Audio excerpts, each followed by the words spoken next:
Hello students, last class में हमने phylum एस्केलमेंथस start कर दिया था और उसमें हमने जो लास्ट टॉपिक पढ़ा था वो था स्यूडोसिलोमिक फ्लूइड। स्यूडोसिलोमिक फ्लूइड क्या करता है? ये वो फ्लूइड है जो स्यूडोसिलोम के अंदर प्रेजेंट होता है। जैसे हमने देखा है कि पाइप के अंदर जब पानी प्रेजेंट होता है तो पानी क्या करता है, पाइप को शेप देता है, सर्कुलर शेप, है ना। और जैसे ही अगर हम पाइप से पानी निकाल देते हैं तो एकदम चपटा सा हो जाता है, उसका शेप वो नहीं रहता है। तो सिमिलरली उसी तरह से ये जो स्यूडोसिलोमिक फ्लूइड है वो हाइड्रोस्केलेटन का काम करता है। ऐसा स्केलेटन जो पानी का हो। स्केलेटन हमारे बॉडी में क्या करता है? बॉडी का शेप मेंटेन करता है।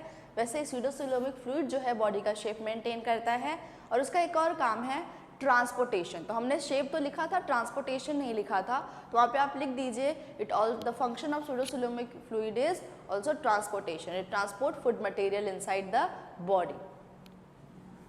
So just one point, transportation of food material.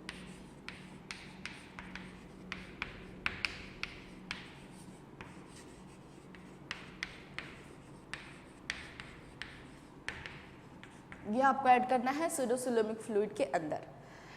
इसके बाद आता है सेंस ऑर्गन. हमने देखा था कि इसके पहले जो सेंस ऑर्गन था वो स्टेटोसिस्ट था, राइट. यहाँ पे 3 सेंस ऑर्गन प्रेजेंट होते हैं एस्केलमेंथस के अंदर. Escalmenthus has some special sense organ.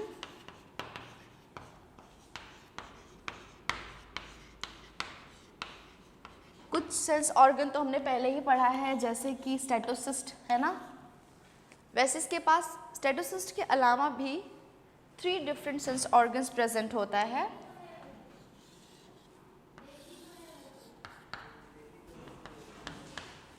सबसे पहला वाला जो है वो है पेपिले. दूसरा जो है वो है एम्फाज्मिड्स. आप पहले लिख देते हैं एम्फिट्स. एक है एम्फिट्स. इसके बाद थर्ड वाला जो है यह सेकेंड वन, फाज्मिड्स. तो ये 3 स्पेशल सेंस ऑर्गन्स प्रेजेंट होता है एस्केलमेंथस के अंदर. पेपिले जो है वो टेक्टाइल बाय नेचर होता है. Tactile nature. टेक्टाइल नेचर मतलब कि टच सेंसिटिव.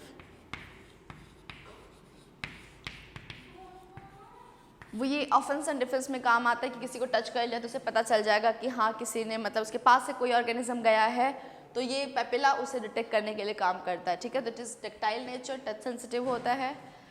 एम्फिट्स जो होता है वो जो है एस्केलमेंथस के माउथ एरिया अराउंड में प्रेजेंट होता है, अराउंड माउथ एरिया.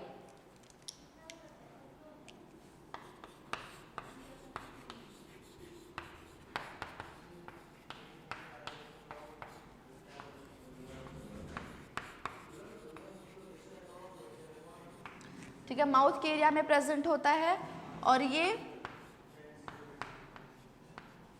एक तरह का कीमो रिसेप्टर है. क्या है? Chemo receptor. It is chemo receptor. कोई भी केमिकल चेंजेस एनवायरनमेंट में होता है तो ये उसे डिटेक्ट कर लेता है. तो it present around mouth area and it is chemo receptor.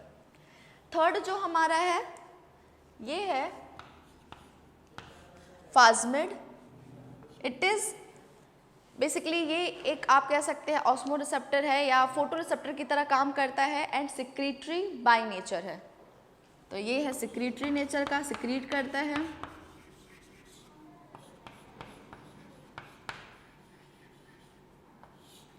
And photo receptor.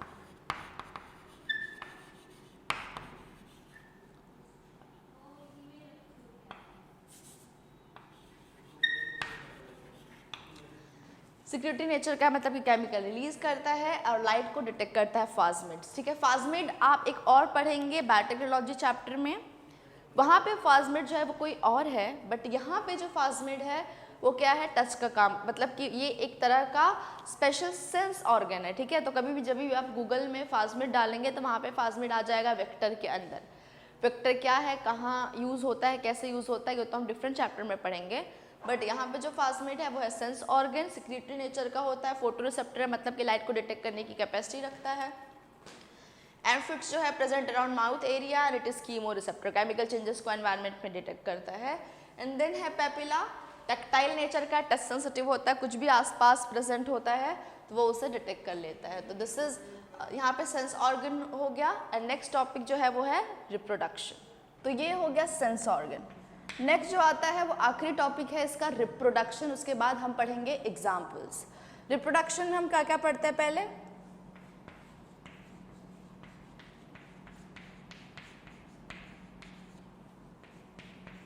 Whenever we study reproduction, first thing we study इसके जो ऑर्गेनिज्म है वो मोनोशियस है, यूनिसेक्सुअल है या बाइसेक्सुअल है या हर्माफ्रोडाइट है, मतलब कि दोनों सेक्स ऑर्गन एक ही एनिमल के अंदर प्रेजेंट है। तो ये जो है वो है यूनिसेक्सुअल।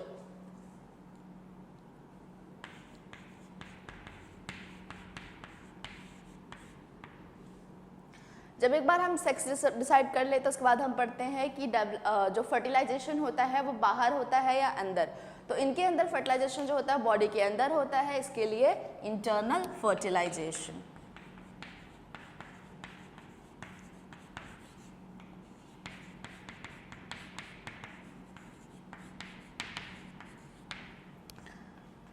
डेवलपमेंट जो इनके अंदर होता है, कुछ के अंदर डायरेक्ट डेवलपमेंट होता है, मतलब कि डायरेक्टली बेबी को बर्थ देते हैं, अंडा देते हैं, विविपेरस नेचर होता है, और कुछ में ये लार्वल जो स्टेजेस आते हैं वो होता है। तो development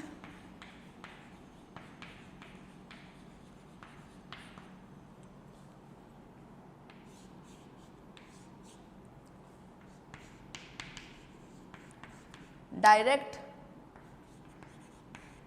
indirect, in some. Indirect in some मतलब क्या होगा? लार्वा होगा। Some have larva like Ascaris,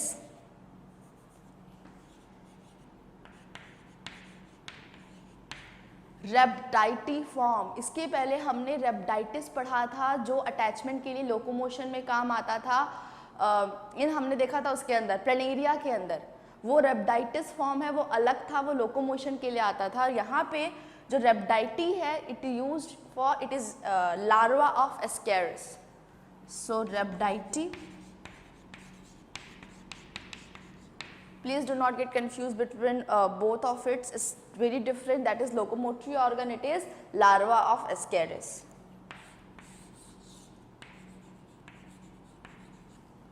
ठीक है, तो यहाँ पे हो गया डेवलपमेंट ना। इसके पहले हमने देखा था कि मैक्सिमम टाइम मेल और फीमेल जो बॉडी थी एक ही के अंदर प्रेजेंट होता था। यहाँ पे और जो छोटे छोटे एनिमल्स होते हैं उनमें अगर आप मेल और फीमेल के अंदर कोई अंतर ही नहीं होता था, मतलब अगर इवन दो वो अलग अलग फर्टिलाइजेशन करते हैं, दो अलग बॉडी होती, दोनों सेक्स ऑर्गन अलग अलग प्रेजेंट होते हैं, बट उनमें उतना डिफरेंस नहीं होता कि आप देख के बता दें कि हाँ ये वाला मेल है और ये वाला जो है वो फीमेल है। लेकिन एस्केलमिंथिस से पहली बार हमें सेक्सुअल डायमॉर्फिज्म पता चलता है, मतलब दोनों मेल और फीमेल अपीयरेंस में डिफरेंट होता है। डाई मतलब टू, मॉर्फोलॉजी मतलब कि अपीयरेंस।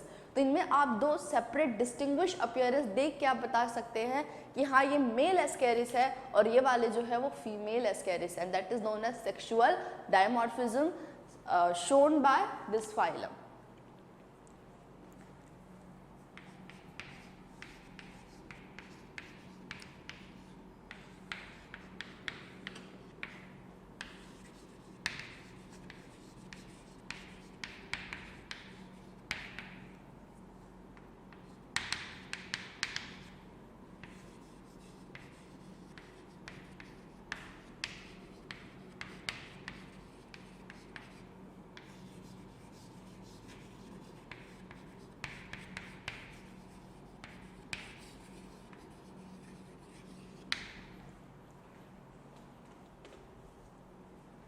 यहाँ पे हम एक बार डायग्राम से देख लेंगे कैसे मेल और फीमेल डिफरेंट है। ये एनसीईआरटी में भी क्वेश्चन आता है कि differentiate between mail Ascaris and female Ascaris.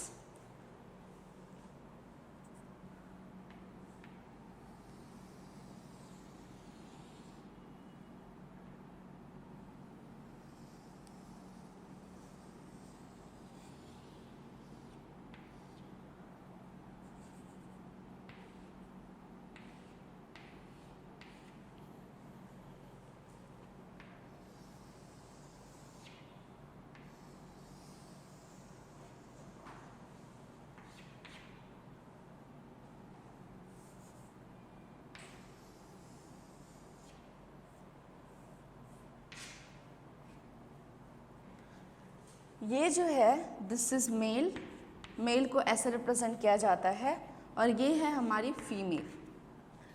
Mail जो है आप देख सकते हैं कि ये उसका हेड का रीजन है, और ये जो है इधर टेल है।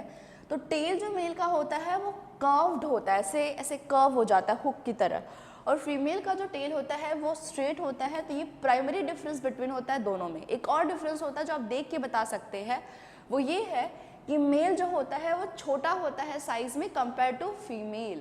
तो यहाँ साइड में हम डिफरेंस बिटवीन लिख लेते हैं।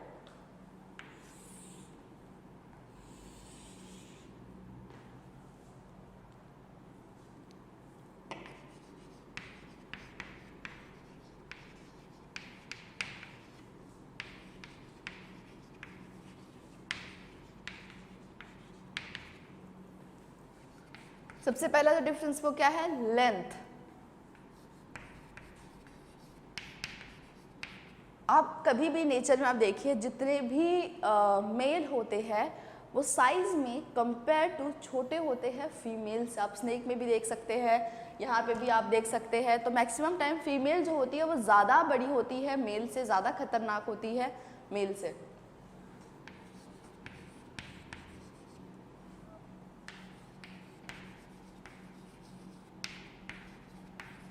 मेल जो है वो 20 सेंटीमीटर इन लेंथ होता है, while female is 30 centimetre in length. Tail is curved. यहां पे जो टेल है, टेल इज स्ट्रेट। अब यहाँ पे आप टेल पे देख रहे हैं एक ऐसा कुछ तो हुक की तरह ऐसे अराइज है। यहाँ पे आप दो देख सकते हैं ऐसे, दिस वन है ना। ये जो है इसे कहते हैं सीटे। तो इसके पास जो है 2 सीटे हैं और इसके पास वो एब्सेंट है। तो इट हैज 2 पेपिले सीटे, और इसके पास ऐसा कुछ भी नहीं है, तो सीटे इज एब्सेंट। अब ओपनिंग की बात करते हैं। यहाँ पे एक ओपनिंग प्रेजेंट होता है जिसे कहते हैं एक्सक्रीटरी पोर।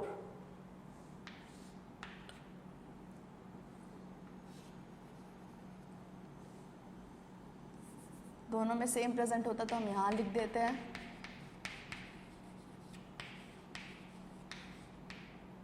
अब मेल में यहाँ पे एक ओपनिंग प्रेजेंट होता है जिसे कहते हैं cloacal opening. Cloacal opening. Female में यहाँ पे एक ओपनिंग प्रेजेंट होता है जिसे कहते हैं गोनोफोर, और यहाँ नीचे एनल ओपनिंग प्रेजेंट होता है।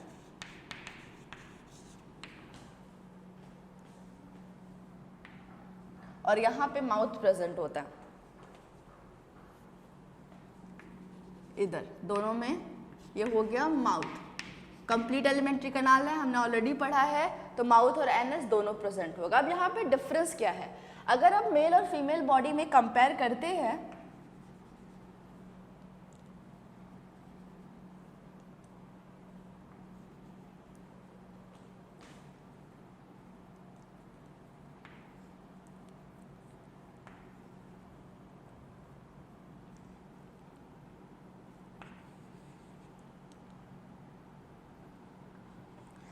तो फीमेल के पास टोटल नंबर ऑफ ओपनिंग कितनी है, 4। डिफरेंस कहाँ पे आ जाता है, दोनों में माउथ है, दोनों में एक्सक्रीटरी पोर है, लास्ट के 2 पोर में डिफरेंस आ जाता है। यहाँ पे आज आप क्लोएकल ओपनिंग कहते हैं, उसे क्लोएकल चैम्बर भी कहते हैं, जो आप आर्थ्रोपोड्स में पढ़ेंगे, इंसेक्ट वाले फाइलम में भी आके पढ़ेंगे। तो ये जो क्लोएकल ओपनिंग होती है वो क्या काम करता है, ये वो ओपनिंग होती है जहाँ पे स्पर्म, क्योंकि मेल है तो स्पर्म रिलीज करेगा, और जो फीकल मैटर है, जो वेस्ट मटेरियल है, दोनों एक ही चेम्बर से बॉडी से बाहर निकलते हैं। इसके लिए इसके पास कितना ओपनिंग है, एक ही ओपनिंग है, क्योंकि दोनों ओपनिंग एक ही चीज़ का काम कर रहा है। लेकिन फीमेल में ऐसा नहीं होता है। फीमेल में गोनोफोर जो होता है वो ओपनिंग होती है जहाँ से एग रिलीज होता है, और एनल ओपनिंग से फीकल मैटर रिलीज होता है।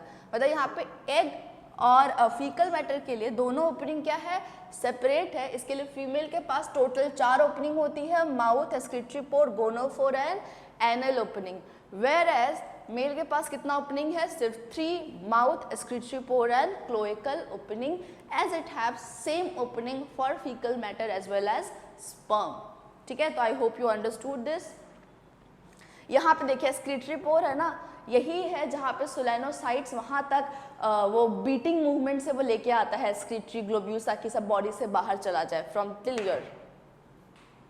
तो यहाँ पे हम ये वाला पॉइंट लिख लेते हैं, इट्स वेरी इंपॉर्टेंट।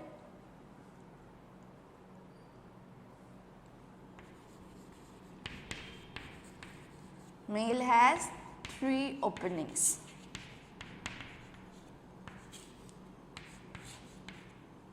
माउथ हमें पता है क्या काम करेगा, एक्सक्रीटरी पोर में ऑलरेडी लिखा है, उसके वर्ड में ही मतलब है।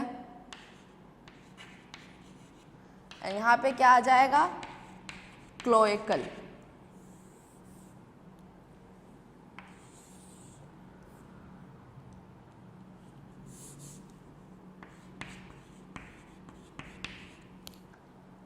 क्लोएकल किसके काम आता है, common opening for both faecal matter, यहां लिख देते हैं,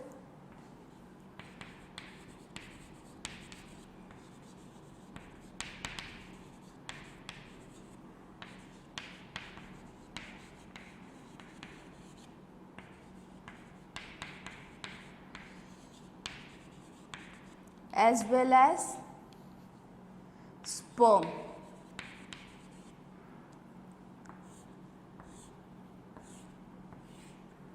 ठीक है,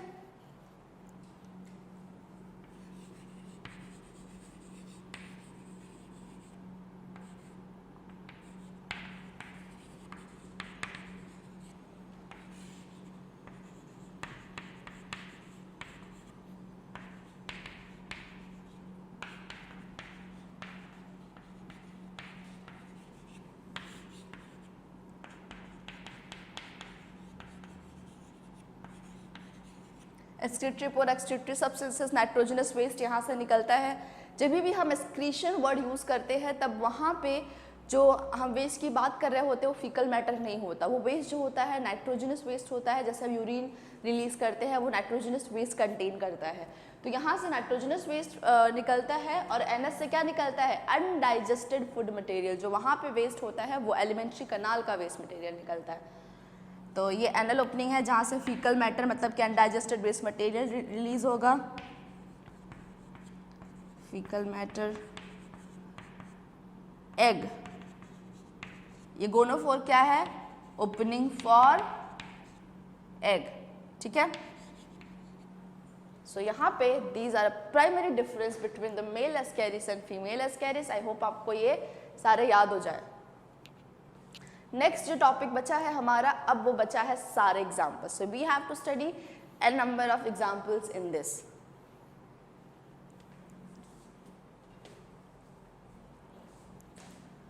हमने देखा था कि जब हमने क्या पढ़ा था, हैबिट्स हमने देखा था कि कुछ जो होते हैं पैरासाइटिक होते हैं और कुछ फ्री लिविंग भी होते हैं। तो फ्री लिविंग के 2 एग्जाम्पल है, ट्राइलोबस एंड एनोप्लस। पहले हम वो देख लेते हैं। तो free living,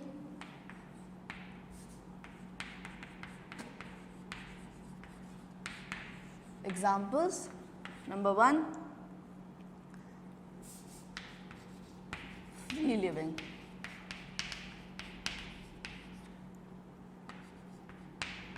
Trilobus and Anopheles.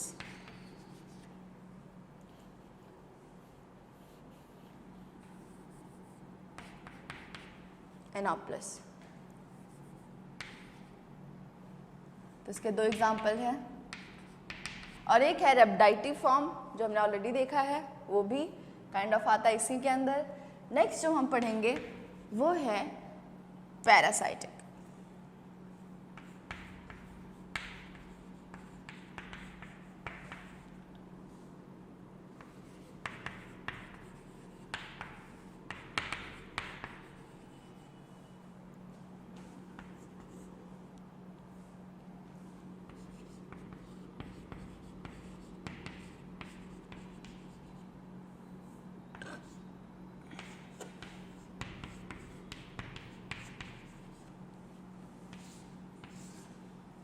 सबसे पहला पैरासाइटिक जो वॉर्म हम पढ़ेंगे वह है एस्केरिस लुम्ब्रिकॉइडस।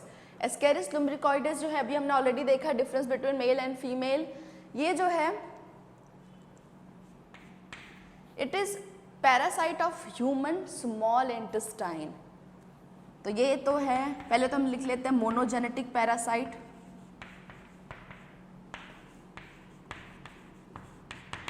मोनोजेनेटिक पैरासाइट मतलब कि ये कैरियर नहीं रिक्वायरमेंट है, इसको यहाँ तक हमारे अंदर ले जाने के लिए कैरियर नहीं ज़रूरत होता है, वो डायरेक्टली, क्योंकि ये किसका पैरासाइट है, मैंने अभी कहा स्मॉल इंटेस्टाइन का। तो जब भी पैरासाइट आपके स्टमक का, स्मॉल इंटेस्टाइन का, लार्ज इंटेस्टाइन का, किसी भी सीकम का, किसी भी ऐसे पार्ट का हो जो आपके एलिमेंट्री कनाल के रिलेटेड हो, तो हमेशा याद रखिएगा ऐसे पैरासाइट अगर वेक्टर के थ्रू नहीं आ रहे हैं तो वो हमेशा कंटेमिनेटेड फूड एंड वाटर के थ्रू ही आपके बॉडी में एंटर करेंगे, क्योंकि दिस इज वर्म और organism of our alimentary canal. तो एलिमेंट्री कनाल में हम क्या क्या कंज्यूम करते हैं, पानी और फूड। तो हमेशा कंटेमिनेटेड वर्ड क्यों यूज़ किया है, क्योंकि उनका लार्वा, उनका एग या उनका एडल्ट फॉर्म अगर उसमें प्रेजेंट होगा तो ही हम बीमार पड़ेंगे। So this is monogenetic, मतलब it do not require host, transmitted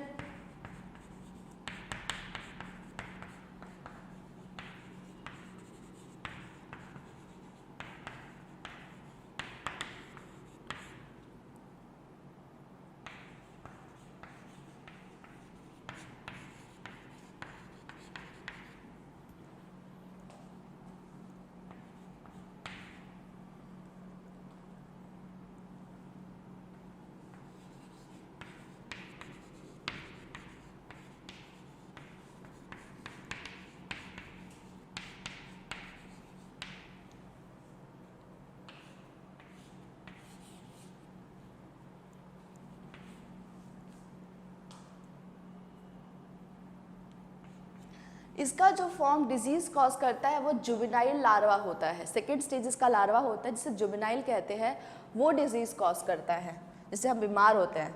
disease caused by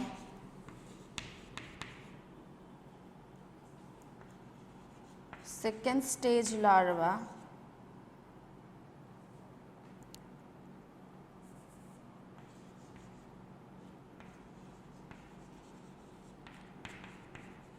juvenile larva. Juvenile larva वो है जो क्या कॉज करता है, डिजीज कॉज करता है, और जो डिजीज है उसे कहते हैं एस्केरियासिस। एस्केरिस कॉज करता है, इसके उसका नाम क्या पड़ा है, एस्केरियासिस। एस्केरियासिस। सिम्टम्स क्या है, स्मॉल इंटेस्टाइन के लिए constipation, stomach ache, loss of appetite, fever, these all are symptom of ascariasis.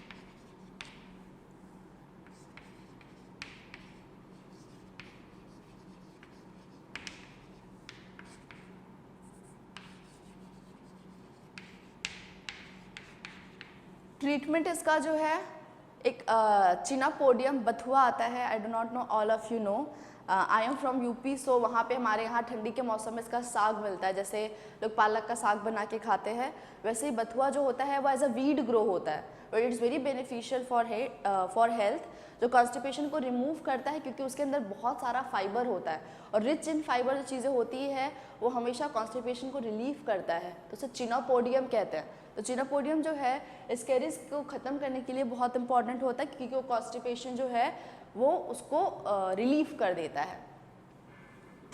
So treatment एक तो आता है एल्कोपोर ऑयल। एल्कोपोर एक सीड आता है, उसको उसका तेल होता है, जो भी कॉन्स्टिपेशन जब भी होता है तब उसे पीते हैं, अगेन वो कॉन्स्टिपेशन को जो है वो उसको रिलीफ कर देता है। तो ऑयल ऑफ एल्कोपोर, ऑयल ऑफ एल्कोपोर एंड चिनोपोडियम, चिनोपोडियम को हिंदी में कहते हैं बथुआ। अगर आप अपनी मम्मी से पूछेंगे तो उनको शायद पता होगा, तो बथुआ का जो साग होता है वो एस्केरिस की ट्रीटमेंट के लिए काफ़ी इंपॉर्टेंट होता है। So here is one example, that is Ascaris. Next example, ये हमारा है सेकेंड पैरासाइट, एनसाइक्लोस्टोमा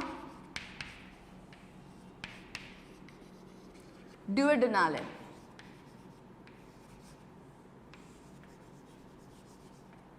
ड्यूodenum आपने सुना है, इलियम, जेजुनम, ड्यूodenum, स्मॉल इंटेस्टाइन का जो पार्ट होता है।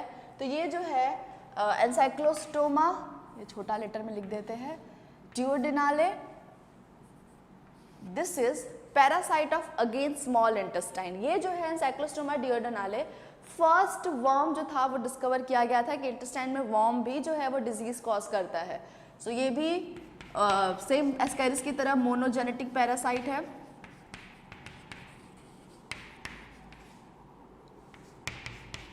Parasite of small intestine,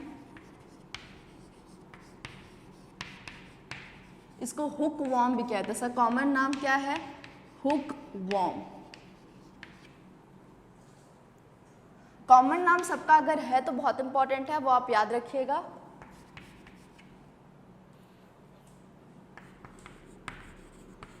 first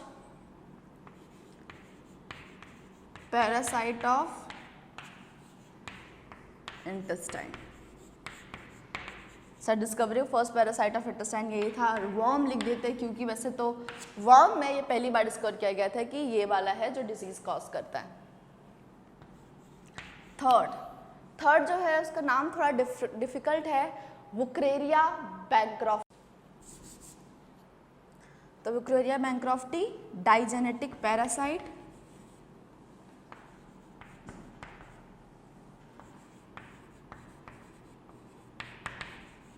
तो इसका हम पहले लिख लेते हैं प्राइमरी, मतलब जिसमें डिजीज होता है,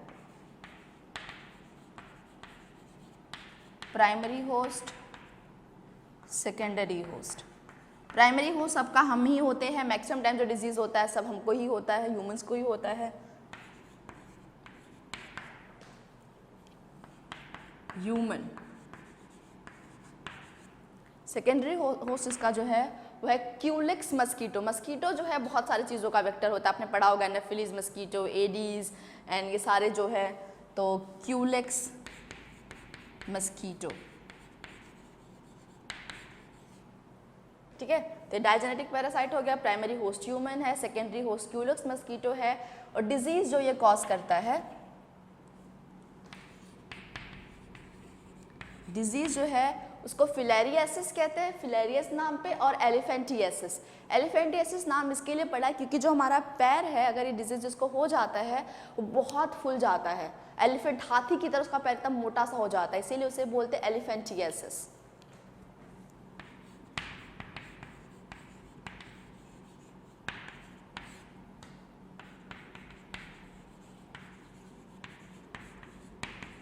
हिंदी में से हाथी पाँव बोलते हैं, हाथी पाँव डिजीज, एलिफेंटियासिस। सिम्टम्स में क्या आता है? इसमें होता क्या है, जो भी हमारा ब्लड वेसल, लिम्फेटिक वेसल्स जो होता है, लिम्फेटिक वेसल कब होता है? आपने 10th स्टैंडर्ड में पढ़ा होगा कि जब भी ब्लड हमारे कैपिलरी से, हमारे आर्टरी से जब फ्लो हो रहा होता है, तो कुछ सर्टेन अमाउंट ऑफ जो ब्लड होता है वो आर्टरी से एस्केप हो जाता है, टिश्यू में चला जाता है, टिश्यू को न्यूट्रिशन प्रोवाइड करता है, जिसे कहते हैं लिम्फ। और यही लिम्फ जब वापस ड्रेन होता है तो छोटे छोटे कैपिलरीज कंबाइन हो जाते हैं, लिम्फेटिक वेसल बनाता है, जो लिम्फेटिक वेसल बाद में हमारे वेन में ड्रेन हो जाता है, और वो वेन डीऑक्सीजनेटेड ब्लड हमारे हार्ट तक लेके आता है। तो जो लिम्फेटिक वेसल जो है, ड्यू टू दिस इन्फेक्शन वो एनलार्ज हो जाता है, और एनलार्ज होने के बाद वो ऑब्स्ट्रक्ट हो जाता है, मतलब कि ड्रेन नहीं हो पाता है। ऑब्स्ट्रक्ट होने की वजह से उसमें लिम्फ इकट्ठा होने लगता है, जिसकी वजह से पूरा सूज जाता है, वहाँ इन्फेक्शन हो जाता है। Sorry, so this is caused by obstruction of lymphatic vessel. Obstruction मतलब कि रुकाव।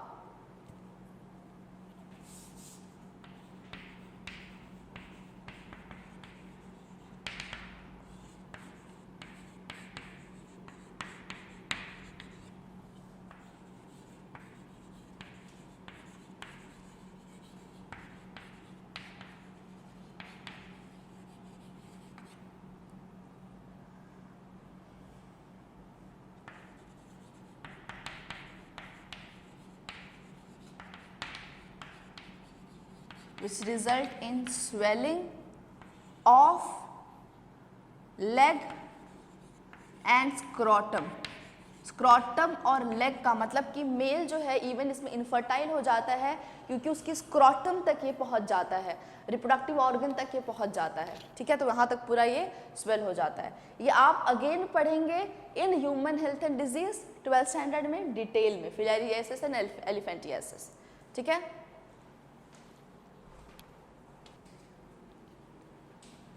नेक्स्ट जो है वो है लोआ।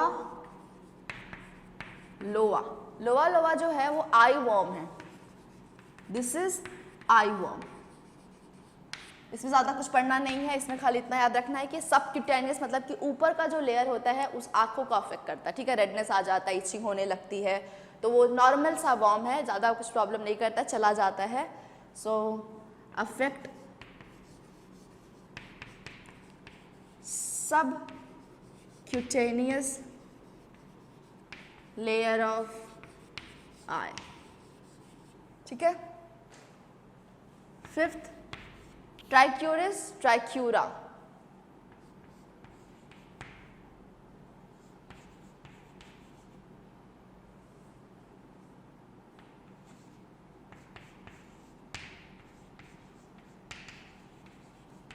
ट्राइक्यूरिस ट्राइक्यूरा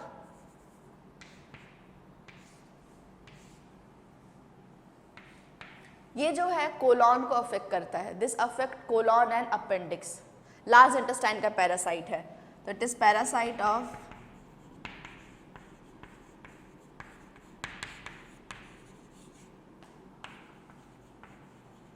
human large intestine,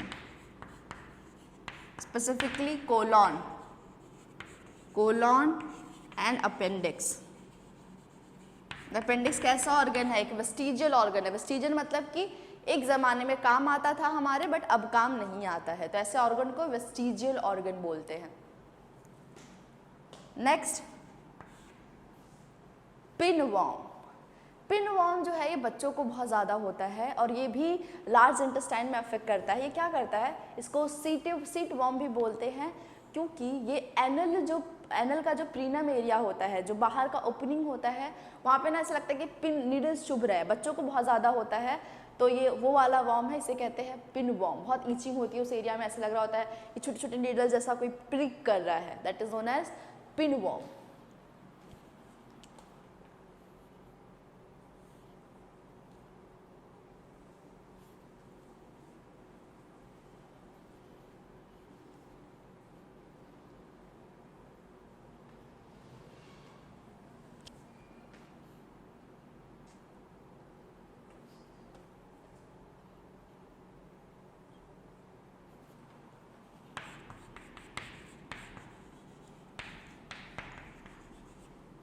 एंट्रोबियस vermicularis, seat warm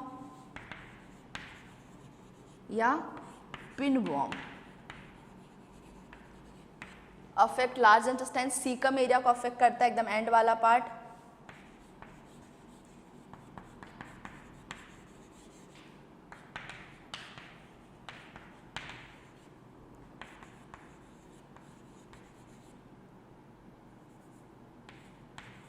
caecum, ठीक है। कॉजेस चुन्ना डिजीज,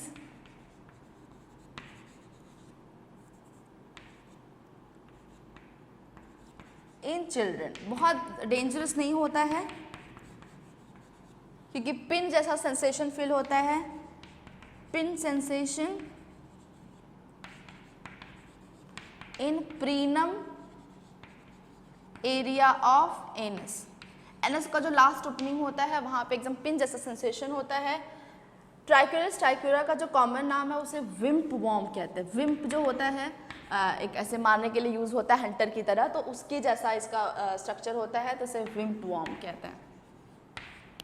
तो इतना जो एग्जाम्पल है वो आपको याद होना चाहिए। देयर आर 6 एग्जाम्पल्स, लोवा लोवा, ट्राइक्यूरस ट्राइक्यूरा, एंट्रोबियस वर्मिकुलरिस, एक और है ड्रैकुला मिएंडिनिस जो है, पर उतना आपको वो नहीं पढ़ना है। ड्रैकुला मिएंडिनिस की खास बात ये है, उसको ड्रैकुला इसलिए कहते हैं क्योंकि पूरे स्किन में ब्लिस्टर्स आ जाता है, मतलब वो पूरा एकदम घाव जैसा हो जाता है और वहाँ से खून निकलने लगता है, तो इसके लिए उसका नाम पड़ गया ड्रैकुला मिएंडिनिस। वो भी एक तरह का वॉर्म है और वो भी एस्केलमेंथिस ही है, but it is just for extra information, you don't have to study it.